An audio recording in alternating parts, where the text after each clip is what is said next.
from BMC Education's Department, Goregaon East MPS Secondary School. So today we are going to discuss about the question paper of political science. Okay.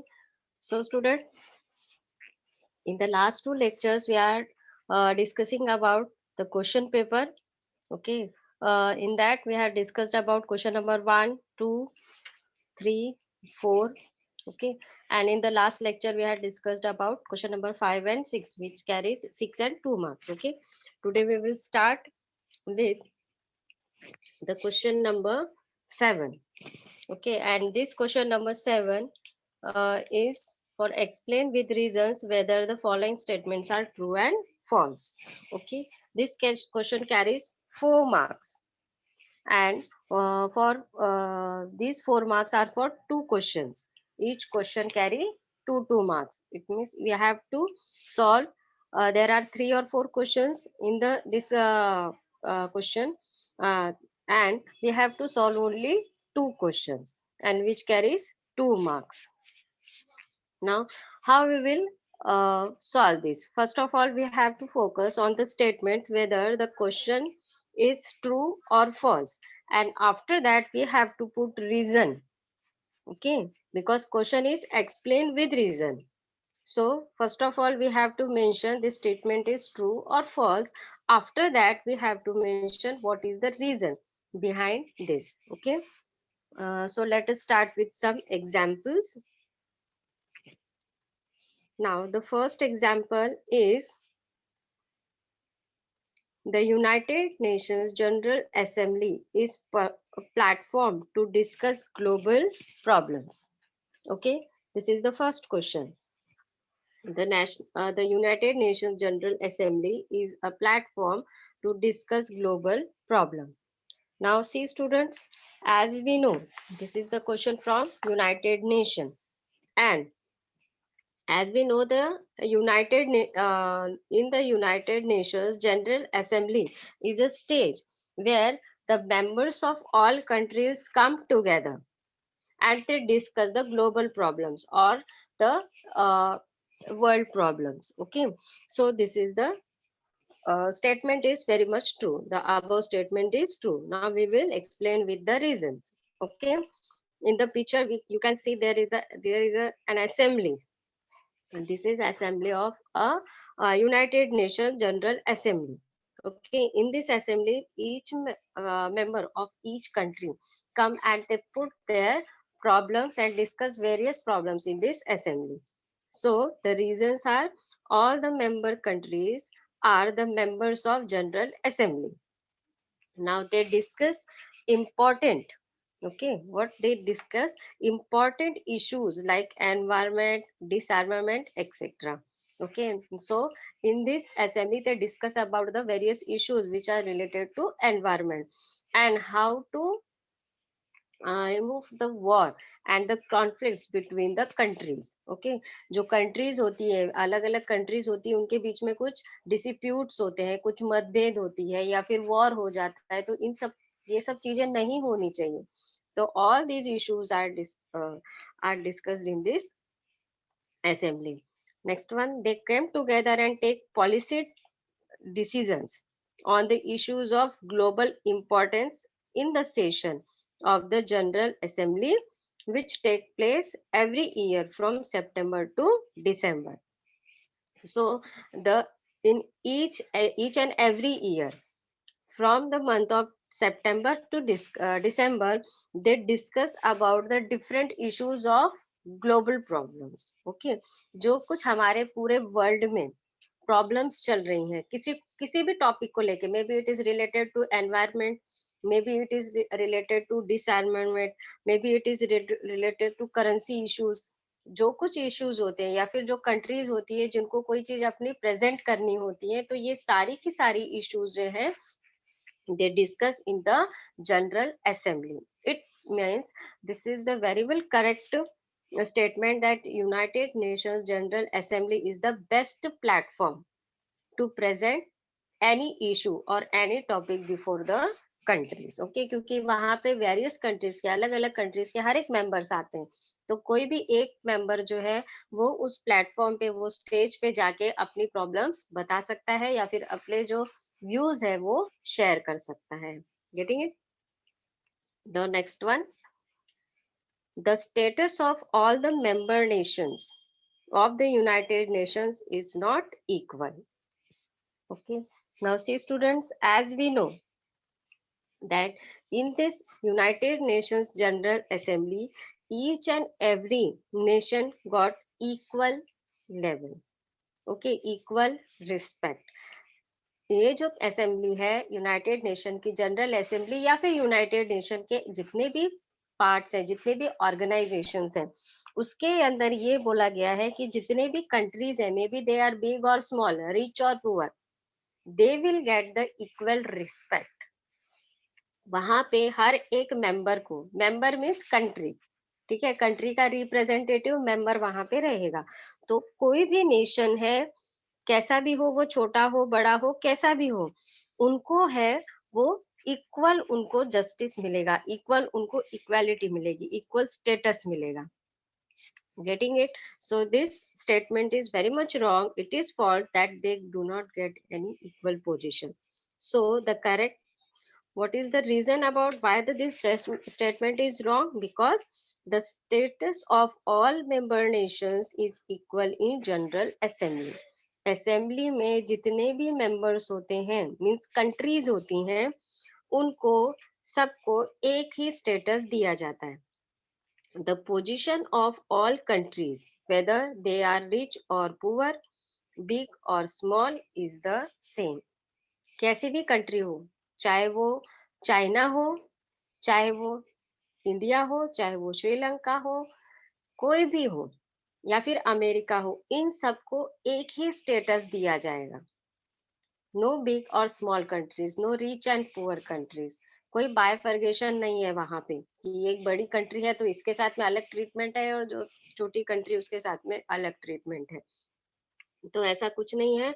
वहां पे सारे के सारे members को, means countries को equal status दिया जाएगा, equality होती है। Okay, every member state has a right to participate in discussion and vote on the resolutions in the General Assembly. Okay, every member state मतलब जितने भी members हैं हर एक कंट्री के, तो इनको ये राइट है, राइट मतलब हक है कि वो जो भी डिस्कशन वहां पे चल रहे हैं उसके अंदर वो पार्टिसिपेट कर सकते हैं, और रिजोल्यूशंस मतलब सॉल्यूशन देना, किसी भी प्रॉब्लम का सॉल्यूशन वो दे सकते हैं, मतलब वो अपने जो व्यूज हैं वो अपने आप वहां पे प्रेजेंट कर सकते हैं। सो this is the status of each and every country in United Nations Assembly, that all the members have equal status. Okay, the next one. Now see, a resolution can be passed even if China exercise its veto power. Now, first of all, we have to know about the veto power. That what is veto power? यहाँ पे जो लिखा है, the resolution can be passed even if China exercise its veto power. Now veto power का क्या मतलब होता है? veto power का मतलब होता है कि उनके हाथ में ऐसी पावर है, मतलब ऐसे उनको हक दिए गए हैं, पावर दी गई है कि अगर वो किसी इशू के लिए तैयार नहीं होंगे, ठीक है, कोई भी, क्योंकि 5 परमानेंट मेंबर्स होते हैं और 4 नॉन परमानेंट मेंबर्स होते हैं, तो 5 परमानेंट मेंबर्स के हाथ में वीटो पावर होती है कि अगर वो किसी इशू के खिलाफ है, उनको वो इशू पसंद नहीं है या फिर जो प्रपोजल है वो पसंद नहीं है, तो वो अपने आप उस प्रपोजल को नहीं बोल सकते हैं, एक्सेप्ट नहीं कर सकते। और अगर 5 जो परमानेंट मेंबर्स है उसमें से एक भी कंट्री के मेंबर ने बता दिया कि मुझे ये प्रपोजल पसंद नहीं है, तो वो प्रपोजल आगे पास नहीं होता, तो that is called as veto power. Okay, so the 5 permanent members of the security council have been given negative veto. ठीक है, this is called as veto power, मतलब वो नेगेटिव अगर होंगे किसी भी इशू के, तो ये वो उनको हक दिया जाता है, वो वीटो पावर है कि वो किसी भी एक टॉपिक, एक इशू को कैंसल कर सकते हैं। तो वो जो भी इशू होगा वो इस असेंबली से पास होके आगे नहीं जाएगा. Okay, so China is a one permanent member of the five from the 5 permanent member of security council. Security council में जो भी 5 परमानेंट मेंबर्स हैं उनमें से एक चाइना है. सो कोई भी रिजोल्यूशंस है, अगर चाइना ने नहीं बोल दिया तो वो पास नहीं होगा. सो यहाँ पे जो हमें क्वेश्चन दिया है, resolution can be passed even if मतलब इफ अगर चाइना की वीटो पावर ने यूज करके भी अगर चाइना नहीं बोल रहा है तो भी कोई प्रपोजल पास होगा. So it is a false statement. Why it is so? So reason is before us, because China is a permanent member of Security Council with a veto power. Because China जो है वो एक permanent member है Security Council का. That I say there are 5 permanent members. Okay, so China is one of the part of this Security Council. So it has veto power. उसके हाथ में veto power है कि अगर वो किसी प्रपोजल को नहीं चाहता वो डायरेक्टली नहीं बोल सकता है और कोई उससे क्रॉस क्वेश्चनिंग नहीं करेगा. Okay, so this is the idea of veto power. For any decision to be taken, the assent of all 5 permanent members and 4 non-permanent members is essential. So किसी भी डिसीजन को प्रपोजल को पास करने के लिए तो 5 परमानेंट मेंबर्स हैं वो and the 4 non permanent members, इनका पॉजिटिव होना, असेंट मतलब किसी भी चीज को पॉजिटिवली लेना या फिर प्रपोजल पास कर देना, तो इन सबके हाथ में है. तो वो 4 जो है नॉन परमानेंट मेंबर उनका नहीं, लेकिन ये जो 5 परमानेंट मेंबर्स है इनमें से हर एक की रजामंदी, पॉजिटिव रिस्पॉन्स जरूरी है. सो when China exercise veto power, negative vote, a decision cannot be taken. मतलब अगर किसी भी प्रपोजल के लिए चाइना ने उसका वीटो पावर यूज किया, मतलब उस प्रपोजल को नेगेटिव कर दिया, तो वो प्रपोजल या फिर वो डिसीजन कभी भी लिया नहीं जाएगा. So China is a one permanent member from the Security Council, and so because of his veto power, its veto power, a decision cannot be taken. Okay. So next one.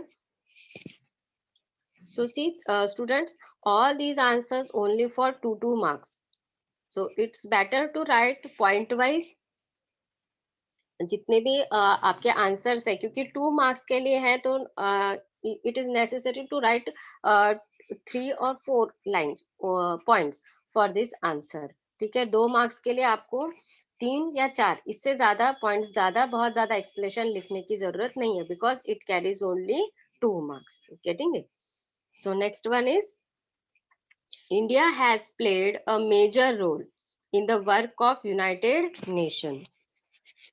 Now see student, India, our country India is a member of this United Nation before independence also. From pre-independence we are a member of this United Nations. हम जो है जब से, मतलब तब हमारा देश आजाद भी नहीं हुआ था. प्री इंडिपेंडेंस मतलब जब हमें इंडिपेंडेंस नहीं मिली थी. From the time of pre independence we are the member of this United Nation. तो इस यूनाइटेड नेशन के हम एक पुराने मेंबर हैं. So we are playing a major role in this United Nation. हमारा एक देश का अलग जगह है. And now you have known about it that now our prime minister is also concerning in that United Nation that please make us a permanent member of this United Nation, because we are the oldest member of this United Nation. क्योंकि हम India जो है ये बहुत पहले से ही इस United Nation के प्रोग्राम से जुड़ा हुआ है, तो इसलिए अभी इंडिया भी कोशिश कर रहे हैं कि हमको भी परमानेंट मेंबर होने का एक हक देना चाहिए. इंडिया को एक परमानेंट मेंबर बनाना चाहिए, तो इसलिए हमारे स्ट्रगल जो है वो चल ही रहे हैं. Okay, now C from the question. So India has played a major role in the work of United Nations. So yes, the above statement is very much true. Now, what is the reason behind it? That India was the first country to raise the issue in UN, means United Nations, in 1946 and played a lead role in the formation of a subcommittee against apartheid set up by the General Assembly. So India जो है वो सबसे oldest country है जो यहाँ पे एक member बन चुकी है. सो as India had participated in the different conferences held before the establishment of the United Nations, हमको मालूम है कि हमारे जो इंडिया है वो बहुत सारे इश्यूज में पार्टिसिपेट भी करता है. ठीक है, बहुत सारे डिफरेंट कॉन्फ्रेंसेस है या फिर इश्यूज है, इसके अंदर पार्टिसिपेट करता है. After that, as we read here that India was the first country to raise the issue in United Nations in 1946 में. 1946 में हमने कौन सा इशू रखा था? रेसिज्म का. ठीक है, रेस जो होती है मतलब जातिवाद है, वर्णवाद है, ये जो रेसिज्म था इसके खिलाफ सबसे पहले इंडिया ने यूनाइटेड नेशन में ये पॉइंट पुट अप किया था. So in 1946 India was the first country to raise the question of racism at the United Nation. So India has actively participated in the discussion of decolonization and disarmament in the United Nations. So what India ने, और जैसे हमने ये first point put up किया racism का, वैसे ही बहुत सारे इश्यूज हैं जिसके अंदर इंडिया ने एक्टिवली पार्टिसिपेट किया है. नाउ डिस्कशन लाइक डीकोलोनाइजेशन, कि कॉलोनीज नहीं बननी चाहिए. कॉलोनीज मतलब किसी और कंट्री पे हमें किसी और ने हक नहीं जमाना चाहिए. डीकोलोनाइजेशन, हर एक को इंडिपेंडेंस मिलनी चाहिए, हर एक को फ्रीडम मिलना चाहिए. एंड फॉर डिसआर्मामेंट मीन्स वॉर नहीं होने चाहिए, डिस्प्यूट्स नहीं होने चाहिए, एक दूसरे के साथ में झगड़े नहीं होने चाहिए. तो इन सारे इश्यूज पे जो है डिस्कशंस में इंडिया ने पार्टिसिपेट किया हुआ है. After that India has also led the discussions about the problems of undeveloped and development country, developed country. तो ये जो issues है, because our India is also going through it. ठीक है, हमारा इंडिया जो था वो भी इस दौर से जा रहा है. We are not fully develop country, we are developing country. ठीक है, हम फुल्ली डेवलप नहीं हुए, वी आर डेवलपिंग कंट्री, हम डेवलप हो रहे हैं.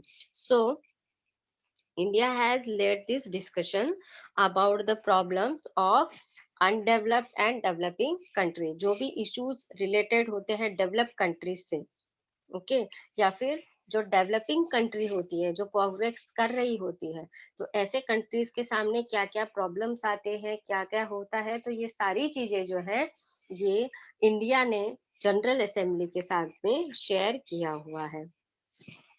After that India has also participated in peace keeping activities.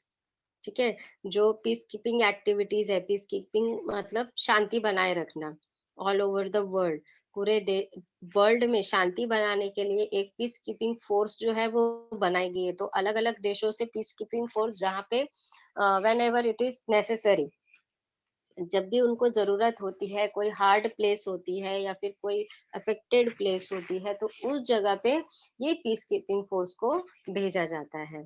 तो ऐसे इंडिया की भी पीस कीपिंग फोर्स कितनी बार, कई बार, for so many times United Nation के लिए पीस कीपिंग फोर्स के नाम से इंडिया के फोर्स ने काम किया हुआ है. सो India is also participated in the peace keeping activities. And last one, India has made serious efforts to resolve international conflicts of peaceful means. जो भी इंटरनेशनल पीस होना चाहिए, मतलब विश्व शांति, जो कि पूरे विश्व में कहीं भी झगड़े ना हो, वॉर ना हो, डिस्प्यूट्स ना हो, तो इन सब के लिए जो भी कदम उठाने चाहिए, जो भी कुछ काम होगा, तो वो काम सब करने के लिए इंडिया हमेशा आगे रहता है. So in this way India has played a major role in the work of United Nations. I think you understand it.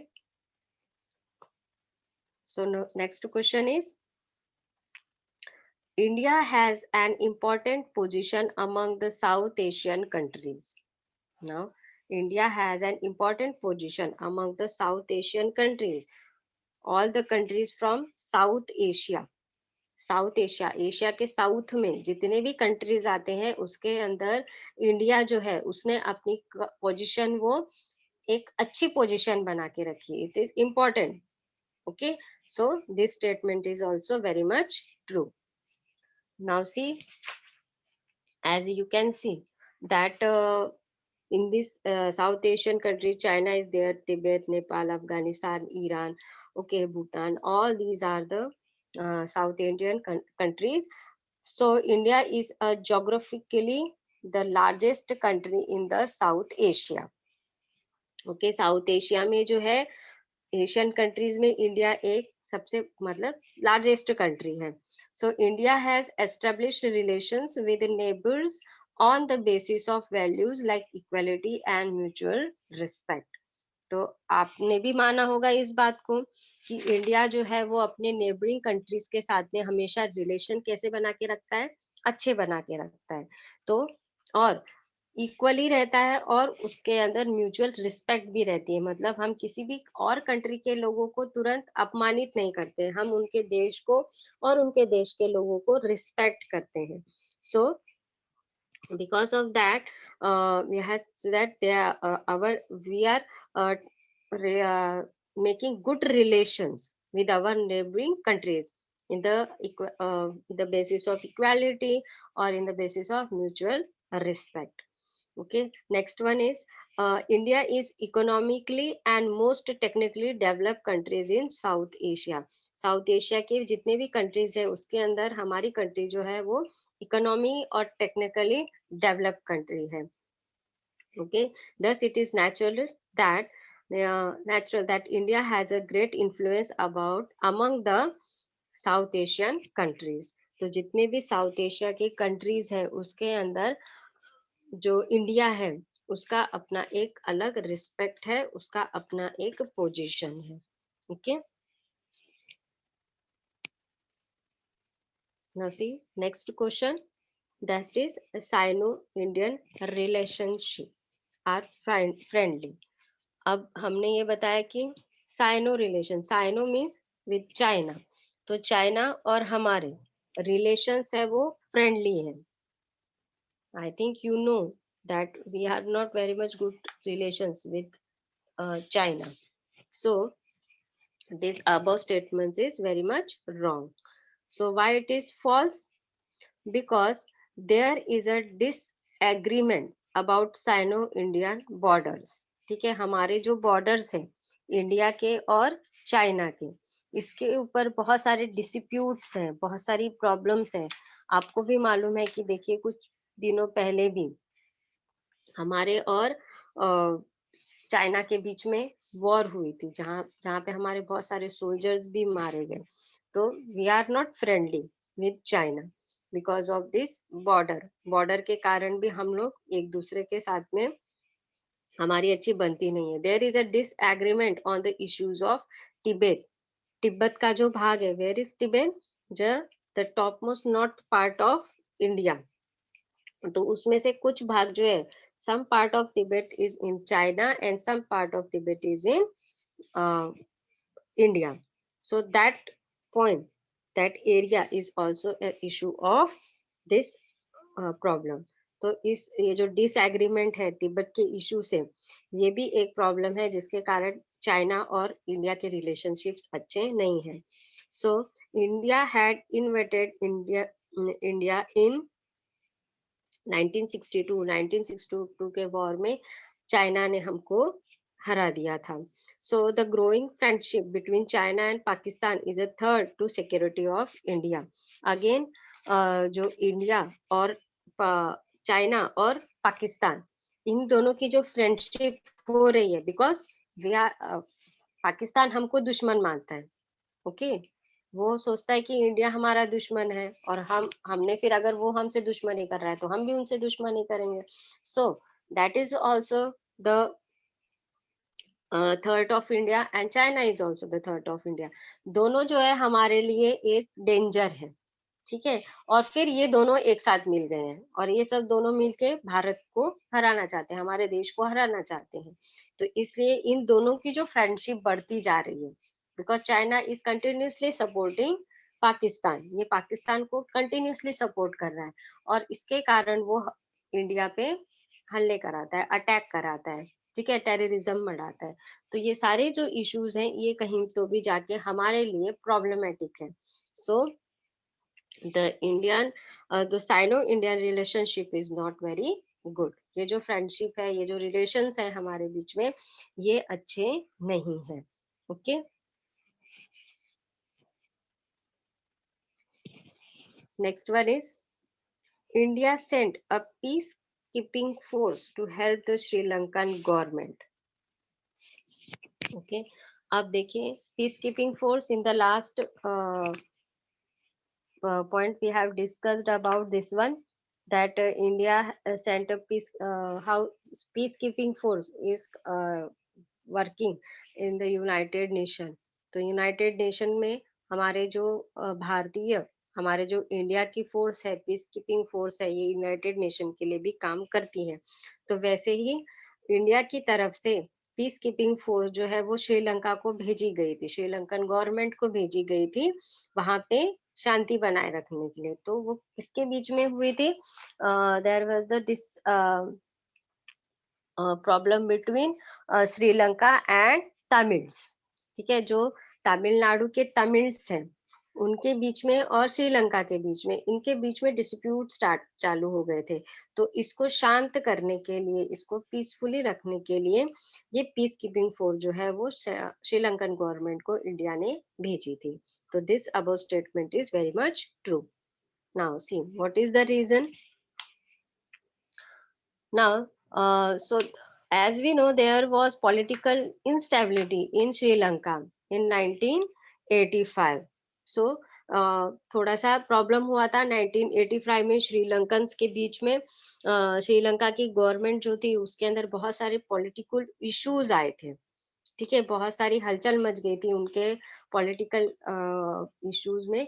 इसलिए तब बहुत ज्यादा प्रॉब्लम हुआ था। तो ये प्रॉब्लम किस हुआ? Because the difference between Sri Lankan government and the Tamil population.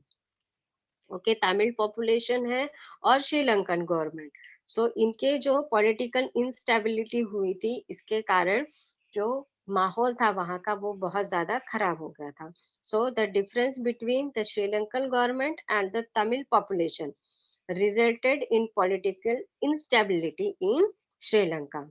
So because as we know, Sri Lanka is our neighboring country, वो हमारी नेबरिंग कंट्री है।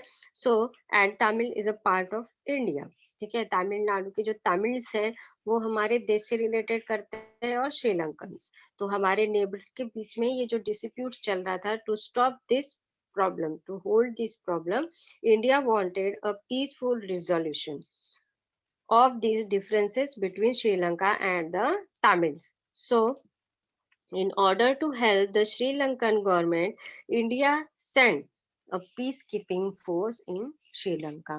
तो इस डिस्प्यूट्स को रुकने के लिए, इस प्रॉब्लम्स को क्योर करने के लिए, सॉल्व करने के लिए, ये जो डिफरेंसेस थे उन दोनों के, मतभेद जो थे इन दोनों के बीच में, तो इनको दूर करने के लिए उन्होंने भारत ने जो है, मतलब इंडिया ने जो है, they sent a peace keeping force in Sri Lanka. Okay, so this statement is very much true. Okay, the next question is Nepal is dependent on India. So again, Nepal is also our neighboring country, a small country. So Nepal is dependent on India. As we know, in your class also, or our so many BMC students are also from Nepal. ठीक है, बहुत सारे हमारे BMC के students जो है वो नेपाल से बिलोंग करते हैं। तो what show what this show this shows that we are very friendly to Nepal. अगर नेपाल के लोग फ्रीली हमारे देश में कहीं पे भी रह सकते हैं, अब देखिए आपके कुछ फ्रेंड्स होंगे that they belongs to Nepal, जब नेपाल उनका फॉर्मेटिव गांव होगा, ठीक है, उसके पेरेंटल गांव होगा, मतलब पेरेंट्स के उनके पेरेंट्स का गांव होगा, और वो आज मुंबई जैसे सिटी में आके वो पढ़ रहे हैं, यहाँ पे सेटल हो रहे हैं, इसका मतलब क्या है कि we are very much friendly with Nepal, हमारे और नेपाल के संबंध बहुत अच्छे हैं। Okay, that's why they are dependent on us. Why they are dependent? Because Nepal is very small country and our borders are always open for them, and for the trade and relationship they come very freely, they come to our country and we also can go to their country. So this statement is very much true. So because India has provided access of Nepal, which is a landlocked country. Okay, हमने बहुत सारी मदद जो है वो नेपाल को की है, बिकॉज हमारी बाउंड्रीज जो है वो उनके लिए ओपन है, हम दोनों के लिए एक दूसरे के कंट्रीज जो है वो ओपन है। So Nepal is dependent on India for economic progress, basic facilities, food related needs, trade and energy needs. ठीक है, in map you can see there is a very small part, there is very small country before India के सामने नेपाल जो है वो बहुत छोटा सा कंट्री है, ठीक है, बहुत छोटा। तो उसको जो भी कुछ लगता है या फिर फूड की कुछ अवेलेबिलिटी चाहिए होती है, फैसिलिटीज चाहिए होती है, तो ये सारी चीजें जो है हम नेपाल को प्रोवाइड करके देते हैं। So India has send a lot of help to Nepal at the time of 215 earthquake. जब अर्थक्वेक आया था 2015 में, तब इंडिया ने उनकी हेल्प की थी, नेपाल की। And also Nepali student citizens can enter India, take up government jobs and carry on trade with India. So the how you can see how this relationship is very great, that the Nepalese citizen, the people from Nepal can get job here, and which type of job? Governmental job. They can get governmental job and carry uh, trades, or they can do any type of business in our country very freely. वो किसी भी तरह से आराम से हमारे देश में आके जो है वो बिजनेस कर सकते हैं, वो तो आके हमारे यहाँ पे जॉब कर सकते हैं, वो आके यहाँ पे हमारे पढ़ सकते हैं। So the our relationship is very good with Nepal. So student, next question is, many nations are willing to give shelter to the refugees. Now shelter to the refugees. So as we know, this is not the proper way to give shelter to refugees. So this statement is very much wrong or false, because refugees को कोई भी shelter नहीं देता है, हर एक country जो है वो refugees को shelter नहीं देती, because first of all we have to know about who are refugees. Refugees किसको हम बोलते हैं? So refugees are those people that they leave their motherland. Leave मतलब उन्होंने छोड़ दिया है, उन्होंने अपनी मदरलैंड को छोड़ दिया है, and they and against of their wishes they have to live or force to live in other nation. Okay, in the and they don't seek any security there, and these type of peoples are called as refugees. मतलब ऐसे लोग जो अपने Motherland है, जो अपनी मातृभूमि है, उसको वहां से निकाल दिए गए हैं और किसी और अगर देश में रह रहे हैं, लेकिन उनको नेशनलिटी ना जिस देश में रह रहे हैं वहां की मिलती है, ना ही नेशनलिटी वो जिस देश से वो बिलोंग करते हैं उनकी मिलती है। तो ऐसे लोगों को रिफ्यूजीज बोला जाता है। ठीक है, इस टाइप के रिफ्यूजीज आपको अभी जो हमारे यहाँ टेररिज्म जो होता है, इसके अंदर एक बहुत बड़ी मात्रा रिफ्यूजीज की है, कि वो जो लोग हैं उनको पाकिस्तान से निकाल दिया गया है और उनको इंडिया की भी नेशनलिटी नहीं मिली, क्योंकि वो इंडिया के हैं नहीं। इसलिए उनको इंडिया की नेशनलिटी नहीं मिलती और पाकिस्तान वाले उनको रखते नहीं है।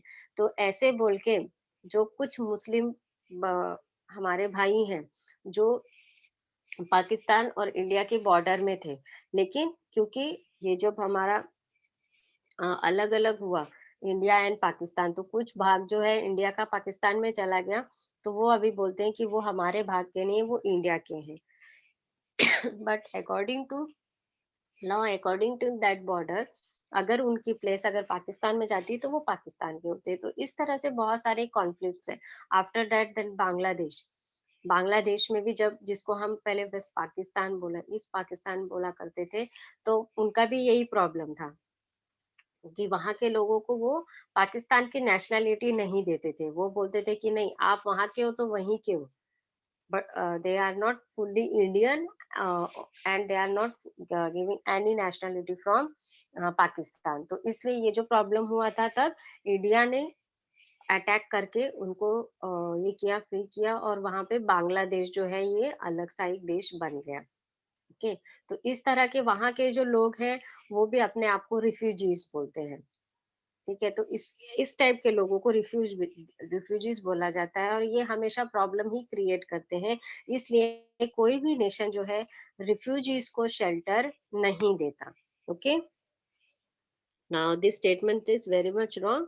Why it is so? Because the reason is rehabilitation of refugees put strains on the economy of the host country, because ये लोग जहां भी रहते हैं, किसी भी कंट्री में रहते हैं, उस कंट्री को के ऊपर उनका एक भार रहता है, क्योंकि उनको नेशनलिटी नहीं दे सकते।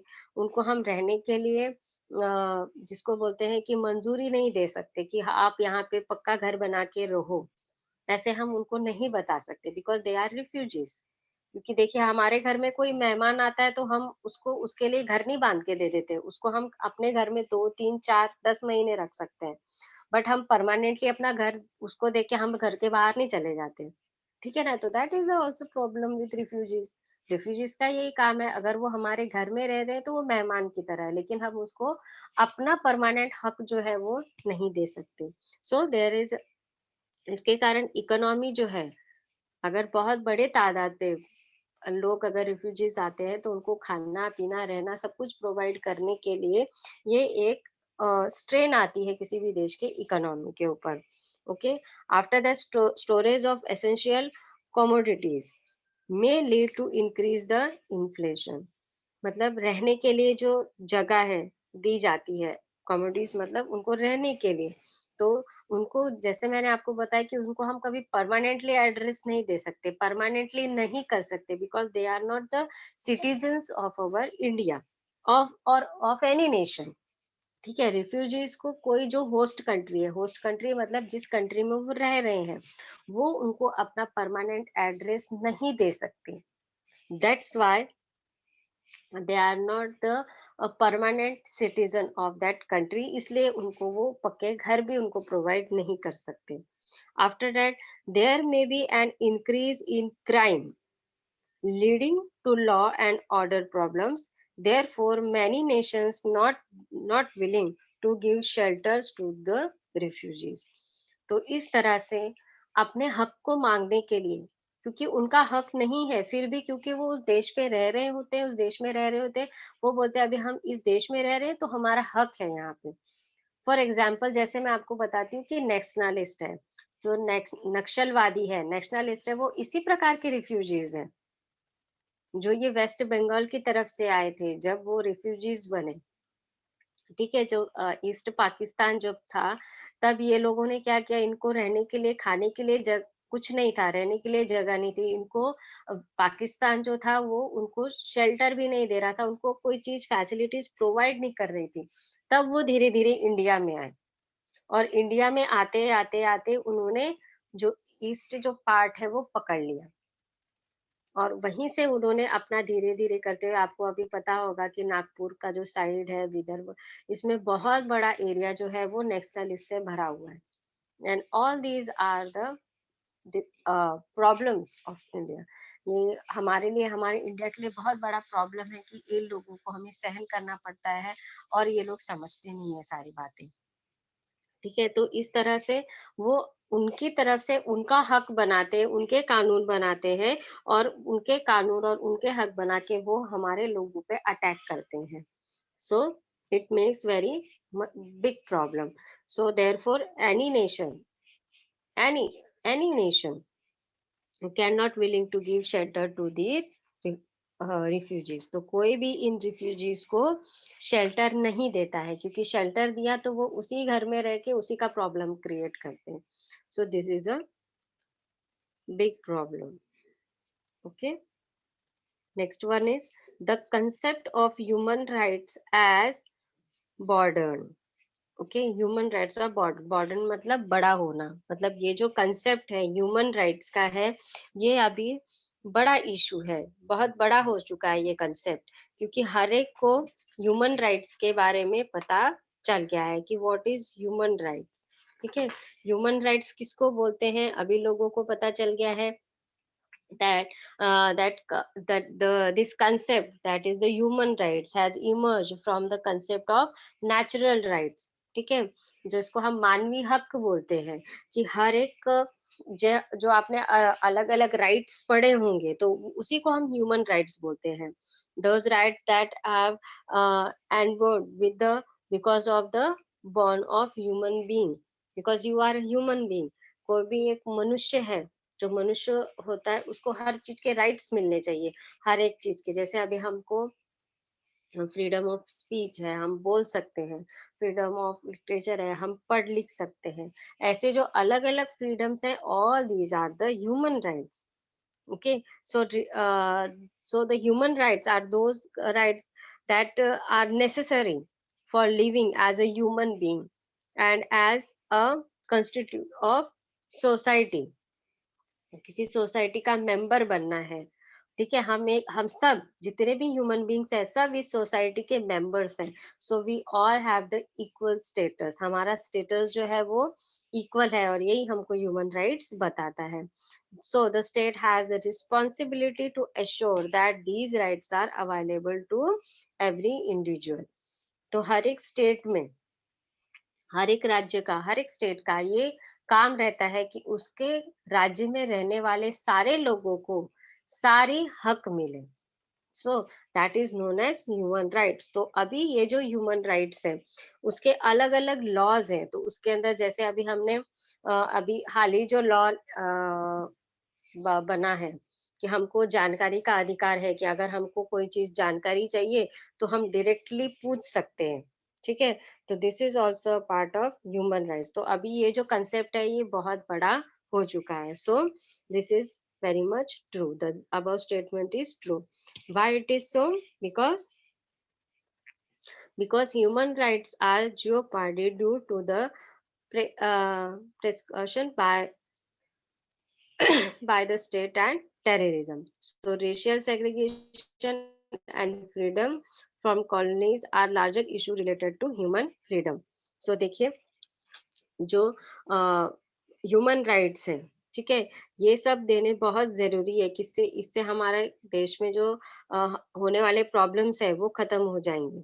ठीक है, हमारे जो टेररिज्म है या फिर जो भी डिस्प्यूट्स हैं दूसरों के साथ में, ये भी खत्म हो जाएंगे. उसके बाद में रेशियल सेग्रीगेशन मतलब किसी की जातिवाद से लेके, ठीक है, किसी कॉलोनीज को लेके, ये जो प्रॉब्लम्स है ये ह्यूमन फ्रीडम्स के कारण, ह्यूमन राइट्स के कारण खत्म हो जाएंगे. The issues like contagious diseases, the threat of environment and natural disaster as perceived as threat of human rights. ठीक है, तो ये जो ह्यूमन राइट्स का है, इसके अंदर ना ही केवल मानवीय हक, लेकिन उनका आरोग्य, उनके जो हेल्थ है वो अच्छी रहनी चाहिए. तो इन सब का जिम्मा जो है वो गवर्नमेंट लेती है, और हर एक ह्यूमन बीइंग को एक हेल्दी लाइफ मिले, इसके लिए जो कुछ होगा वो गवर्नमेंट करती है. तो all this are the various concepts of human rights. So the concept of human right has broadened. Okay, next question is, that is terrorism is both a national as well as an international problem. So as student, you know that that terrorism is a really a very big problem before our nation and before other nations also. This statement is very much true. So, what is the reason behind it? Because the terrorism of the nationalites and the northeast India are national problem. जो भी nationalites है वो भी terrorist ही है एक तरह से, और जो पाकिस्तान की तरफ से आते हैं वो भी नॉर्थ ईस्ट इंडिया की तरफ से आते हैं, वो भी एक तरह से हमारे लिए देश के सामने हमारे प्रॉब्लम ही है. So terrorism has now acquired international dimensions and become a global problem.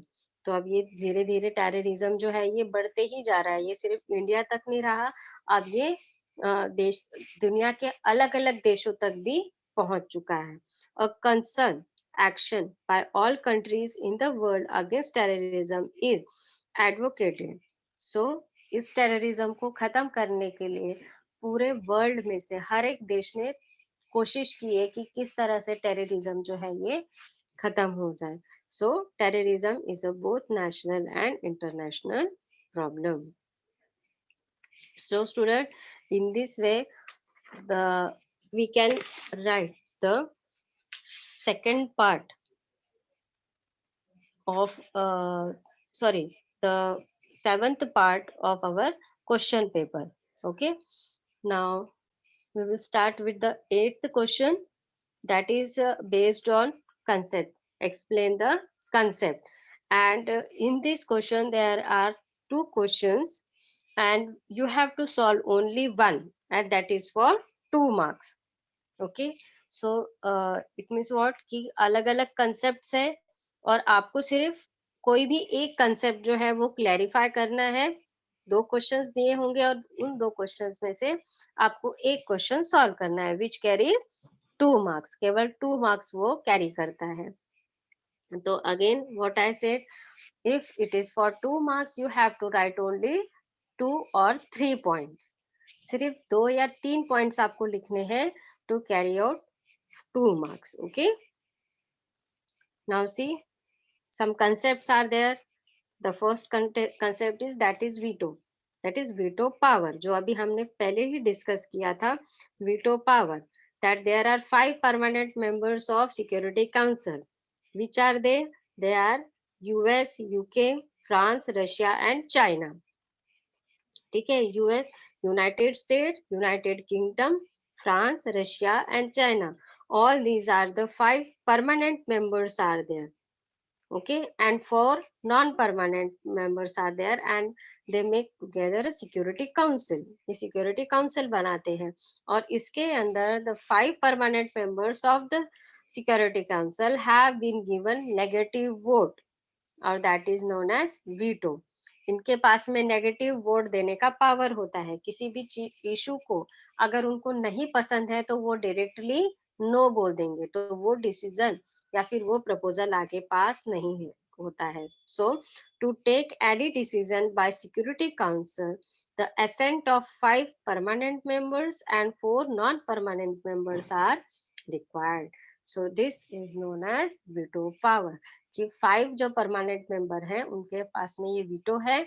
और अगर वीटो मीन्स नेगेटिव पावर, तो अगर किसी प्रपोजल को उनको नहीं बोलना है तो they can use their veto.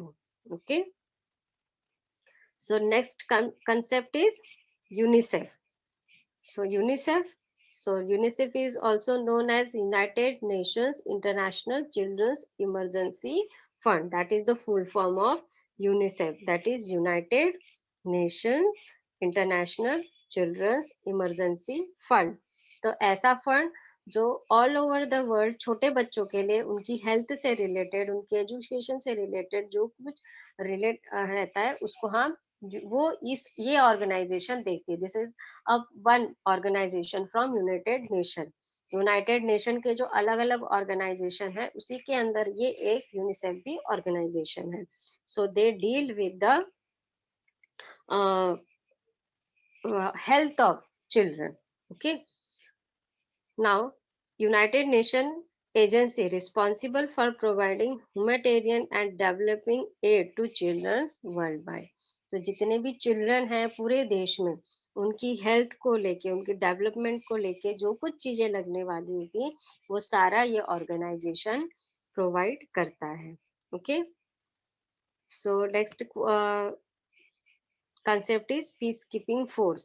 Now, peacekeeping force, the United Nations does this by working to prevent conflict, helping parties in the conflict make peace, peacekeeping, and the creating the conditions to allow peace to hold and flourish. The UN Security Council has the primary responsibility for international peace and the security.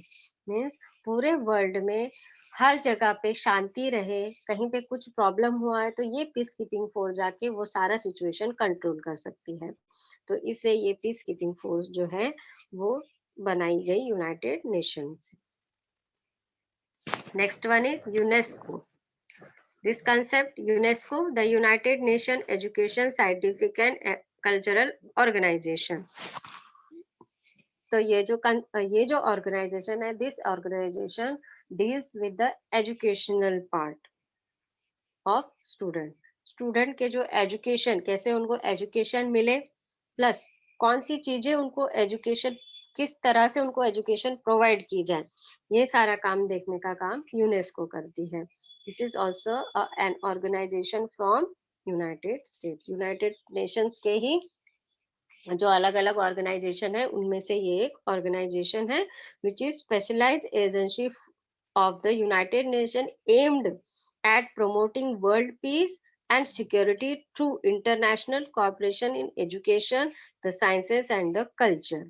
मतलब ये पूरे देश में, पूरे world में piece और security देना चाहते हैं सब, एक दूसरे से कोई कोई देश किसी से ना डरे।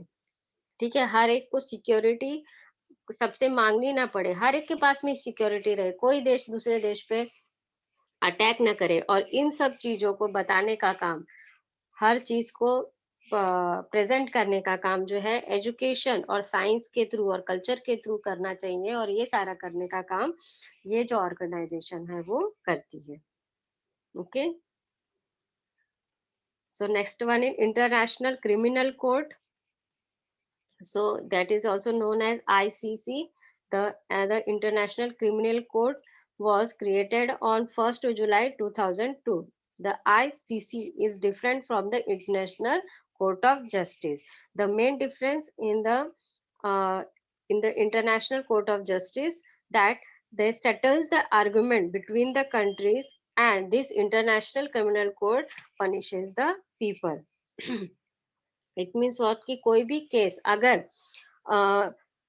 इंटरनेशनल जस्टिस ऑफ कोर्ट में जाता है तो वो उनको डायरेक्टली पनिशमेंट नहीं दे सकते, वो सिर्फ उसके ऊपर कोई एक ये प्रेजेंट कर सकते हैं कि आपको ऐसा नहीं, ऑर्डर कर सकते हैं केवल कि आपको ऐसे करना चाहिए या फिर आपको ऐसा करना चाहिए, वो उनको सजेशंस दे सकते हैं।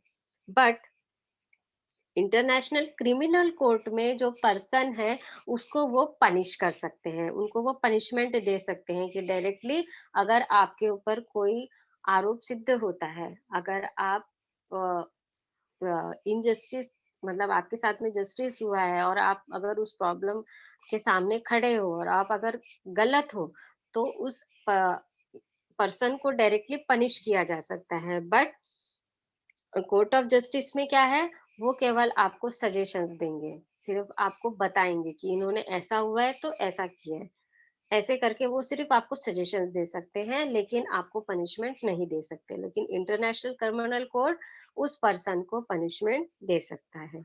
Okay, next one is the Shimla agreement. Now this Shimla agreement, after the defeat of Pakistan in Indo-Pak War in 1971, Shimla Agreement was signed by the Prime Minister of India, that is Indira Gandhi, and Zulfikar Ali Bhutto, the Prime Minister of Pakistan, in 1972. This agreement provided a new format to the art between India and Pakistan. तो ये जो war हुआ था India और पाकिस्तान के बीच में 1971 में, तो उसके बाद में ये शिमला एग्रीमेंट हुआ कि हम दोनों के बीच में अभी कभी कोई कॉन्फ्लिक्ट नहीं होगा। ठीक है, हमारे बीच में कोई भी अभी डिस्प्यूट्स नहीं रहेंगे, तो इसको शिमला एग्रीमेंट बोला जाता है। तो ये एग्रीमेंट इंडिया और पाकिस्तान के बीच में हुआ था। Okay, next one is McMahon line. So this is McMahon line. So the border dispute between India and China is related to McMahon Line. China claims that this area of south of Aksai Chin and McMahon Line, that is Arunachal Pradesh. Okay, Pradesh is a China's territory. Now see in this picture you can see, now here is the Arunachal Pradesh.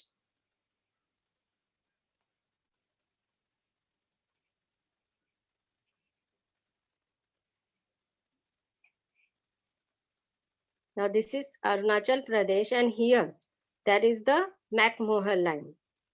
Okay, and you can see this part is between China and India. Now as Siachen, you can see where is Siachen. This is the border of Siachen. Okay, this is also the conflict between India and China.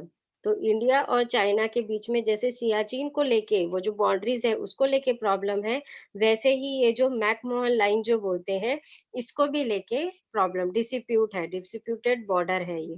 ठीक है, that is McMahon line.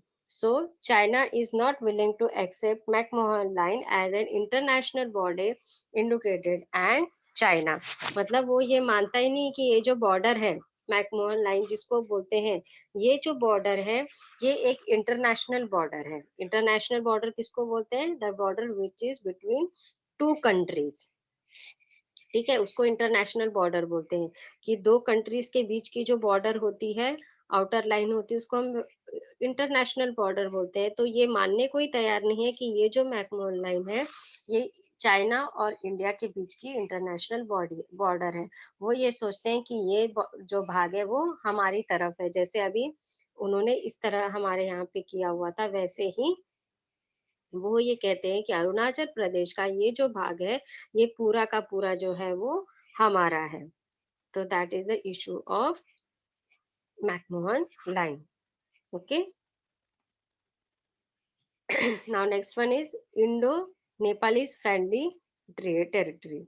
Okay, now see, as we know that Nepal is very good neighboring country of India. So Nepal has free international border with India. The foundation of friendship between India and Nepal was laid by the Indo-Nepalese Friendship Territory in 1950. 1950 में ही India और नेपाल के बीच में friendship जो है ये sign हो चुकी है. So according to this territory, the Nepali citizen cannot only enter India but also permitted to take up governmental jobs and carry out trade in India. So वो ना केवल यहाँ पे रह सकते हैं, इवनली वो लोग यहाँ पे जॉब भी कर सकते हैं. That is the Indo Nepalese friendly territory. Okay, next one is Indo Afghan relationship. So Afghanistan के साथ में हमारे रिलेशनशिप भी अच्छे हैं. So India is helping Afghanistan in re establishment, communication facilities, build road, school, after that health facilities and irrigation projects. तो इन सारे प्रोजेक्ट्स में अफगानिस्तान को इंडिया जो है वो हेल्प करता है. That's why they are the good friends of India. Okay. After that, India and Maldives relationship. Again, Maldives are also small country, neighboring country of India. So India has established trade relations with Maldives in 1981. So India has helped Maldives in the development of infrastructure, health and communication. मतलब वहां पे health, communication और infrastructure मतलब various type of building, ये सब बांधने में India जो है उसकी हेल्प करती है. They both entered into territories of cooperation in space research, conservation of historical objects, tourism and fight against terrorism. तो मालदीव जो है वो भी हमारे साथ मिलके स्पेस रिसर्च जो है उसके अंदर हेल्प करते हैं।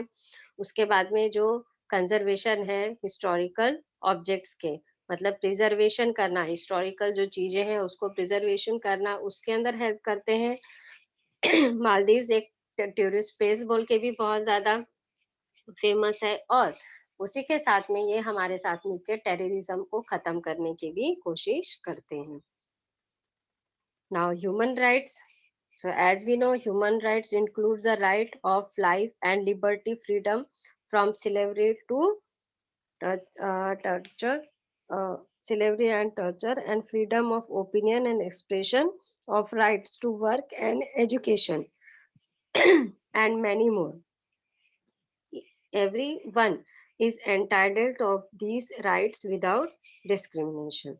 तो ये जो ह्यूमन राइट्स है वो हर एक को बहुत ज्यादा जरूरी है, क्योंकि ये सारे राइट्स हमें एक ह्यूमन के सारी की सारी पावर देती है हाथ में, कि हमारे हाथ में अगर ह्यूमन राइट्स है तो हम सब कुछ कर सकते हैं। हमको जस्टिस एक जैसे मिल सकती है, हमको एक जैसी डिग्निटी, हमारा स्टेटस जो कुछ है हमारे इंडिया में, जो कुछ है हमको वो सारी चीजें मिल सकती है। हमको फ्रीडम मिलती है अपने ओपिनियंस की, अपने एक्सप्रेशंस की, अपने एजुकेशन की, हमारे कल्चर की, जो कुछ हमको फैसिलिटीज मिल रही है, फ्रीडम मिल रही है, all of this human rights.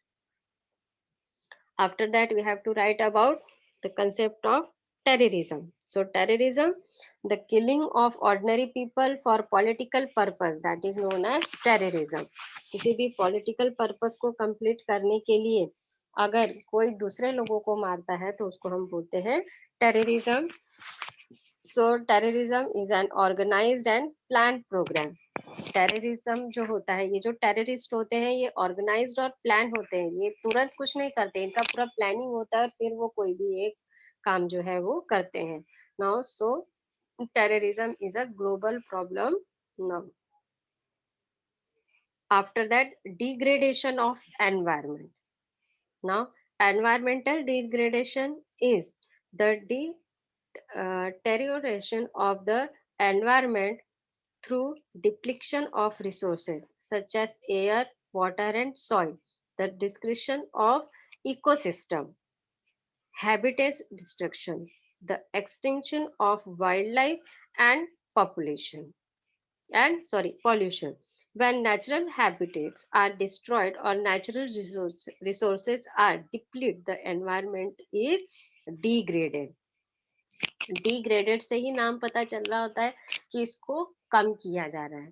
ठीक है, तो दैट इज एनवायरमेंटल डिग्रेडेशन का मतलब होता है कि एनवायरमेंट में से जितने नेचुरल रिसोर्सेस हैं उन सबको क्या किया जा रहा है, कम किया जा रहा है। So students, as you know that there is air pollution, water pollution, soil pollution, and there are very different causes of these problems. There are so much issues to that are responsible for this pollution. So इन सब अलग अलग type के, क्योंकि अभी हमारे पास में इतना time नहीं कि हम लोग इस बात पे डिस्कस करेंगे, we have to only focus on this degradation of environment. तो ये डिग्रेडेशन का जो एनवायरनमेंट का डिग्रेडेशन हो रहा है कि नेचुरल रिसोर्सेज जो भी है वो धीरे धीरे खत्म होते जा रहे हैं, तो इसी को हम बोलते हैं degradation. So student, hope you have understand about all these two topics. That is question number 7 and the first part of question number 8. Okay, have you any problem? You can discuss with me.